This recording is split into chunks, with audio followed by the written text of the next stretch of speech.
এখানে দাঁড়িয়েছি খুলনা মেডিকেলে কিছুদিন ধরে, এবং যে ধরনের দুর্নীতিগুলো ঘটে যাচ্ছে সেই দুর্নীতির বিরুদ্ধে যদি তারা আমাদের এই কার্যক্রমে তারা সহযোগিতা না করে আমরা কঠিন থেকে কঠিন কর্মসূচি পালন করবো। তারা যদি আমাদেরকে ভয়ভীতি দেখায়, ভয়ভীতি সর্বোচ্চ যে মৃত্যু, আমাদের মৃত্যু 5 তারিখের আগে লেখা হয়েছিল। আল্লাহ পাক আমাদের মৃত্যু যেহেতু আমাদের আরো হাত বাড়িয়ে দিয়েছে, আমি বলতে চাই পরিচালক এবং নির্দেশক চক্রকে বলতে চাই, আপনি মৃত্যুর ভয় দেখাবেন না। যার মৃত্যুর ভয় নেই তাকে আর কিসের ভয় দেখানো যায়?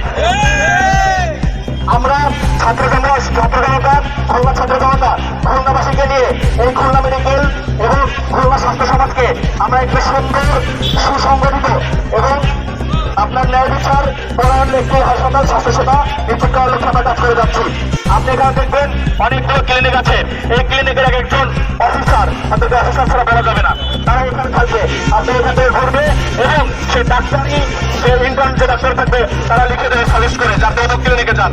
আমার কথাটি হচ্ছে আপনি অবশ্যই লিখে দেবেন, কারণ ভালো একটা জায়গা থেকে যদি টেস্ট না করা হয় তারা আইডেন্টিফাই করতে পারবে না। আমরা সমর্থন করলাম। তবে যে অন্য যে ক্লিনিকগুলো আছে যেগুলো মান নাই, যেগুলো শুধু ফটোকপি রিপোর্ট প্রদান করে, কোনো রোগীর রোগ নির্ণয় করে না, আপনারা কেন তাদের বিরুদ্ধে কথা বলেন না? কেন আপনারা তাদের বিরুদ্ধে আমরা যখন যাচ্ছি তখন কেন আপনারা সেখানে সিগনেচার করেন না? তারা কেন আমাদের বলেন না কেন